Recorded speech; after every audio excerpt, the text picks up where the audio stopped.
exhibition of a body of work that one person has generated over a limited period of time has to offer more than just individually nice pictures. It has to talk about a general theme, but indirectly as well. And it should be entertaining. Now, I don't know if you're entertained by this work, but I was entertained making it. Okay? I tried to set myself within the constraints of my objective to be repetitive in some ways. Okay? To repeat yourself over. So I would give myself constraints. If I painted a blue painting, I would say to myself, my next painting, I'm going to focus on the opposite colour. So I'd focus on orange. Okay? Or if I did a painting which was primarily red, I forced myself in the subsequent one to work green. Why? Because I wanted to force myself to explore through colour how to create these layers of meanings. Now, the titles to the works are just a way to open the door this much into what it means. And so, if you read the title and you don't know about myth, okay, you've got an in a way. Okay? You notice that, well, look around, there aren't many paintings that repeat, I hope not, well, that repeat each other too much. And that's really difficult to do, because the last thing you want is an exhibition of individually all great works, but all the same. You know what I'm trying to say there? Like sometimes you go to exhibitions and you'll see, they're all lovely paintings, but they're all the same format, the same size, the same everything, just a different way to present the same idea. Can work, but not for me, because I think this, when they're all together, it's theatre. Yeah? If somebody comes and buys one and takes one home, they're taking an actor home. Yeah? So each one's got supposedly supposed to have its own presence. Some are big, some are small, you know, some are fat, some are thin. Okay? They all got their own, they're supposed to have all their own character, their own thing. So, and they're all playing the play. And it's a layered play, because if you look from painting to painting, this is what I wanted to achieve. I wanted people to take in that image and that story and layer it and get an idea overall. You know, some are more, because we're dealing with the products of the irrational part of the brain half the time. But it's arrived at very rationally in some way, in some respects, isn't it? Some images are total abstractions. They become total abstractions. All the images start being figurative. They've all at one stage had figures in them that were literal figures. I had drawn these figures on there, and sometimes I'd drawn, imagine drawing on remember that sheet of paper thing, that document, where it was torn through? Imagine if you had a sheet of glass, and you wanted to create a painting of an early memory of yours. What do? You think of suppose it's you playing on the beach with a beach ball. Okay? So you look at what are the common elements, what are the most important elements of that memory? Well, there's all those. There's you, there's the beach, there's the sand, there's the beach ball. Yeah? What else is there? Well, there's the colour, obviously. There are textures. What else is there? Well, there's what happened afterwards and what preceded that event. That's all connected. It gives you context. Right? So, imagine if you've got several sheets of transparencies, and on each one you draw a different aspect in a very realistic way. And then you overlap them. So you're overlapping moments in time, one over the other, and you're overlapping scenes, so to speak, and different elements. Colour, line, texture, all these different things. And you overlap them all together, and then you put them up against the light, and what do you see? You see a crisscross of all these lines that don't make any sense. So what do you do next? Well, that's the idea. So you've tackled the idea, you've explored it. The next thing is to let the painting be the painting. That's where you edit out what you don't need. And you do that trying to leave behind those essential lines or textures or colours or surfaces that you think speak to that experience. And that's essentially what you get when you look at these paintings. That's why some of them, well, all of them, have got these divisions, these transparent divisions. So you can imagine they're like a sheet over another sheet, over another sheet, over another sheet, over another sheet, going back. And that's why they've got depth. And that's why you only see figures partially You know, in some you see, you pick up a clue of what's around, like in this particular painting. You all see the figure there, don't you?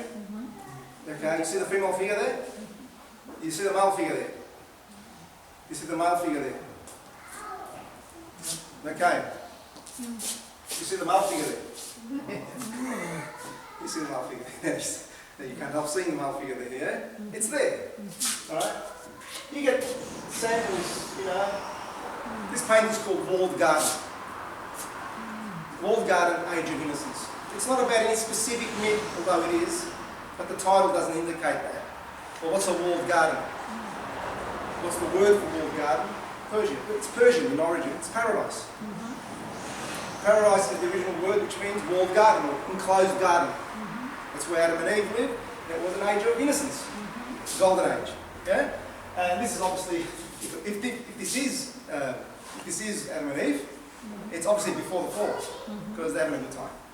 Okay, there's no snake in there or anything, but there are different elements of that experience. Okay, there's, if you look close enough, there's a bird there, there's foliage, there's flowers, okay, there's butterfly, which is a symbolic thing that I put in there. There's all bits and pieces. It's up to you to discover them. Each painting has got elements of that. Okay, that painting there, Maynard's, that's got another one.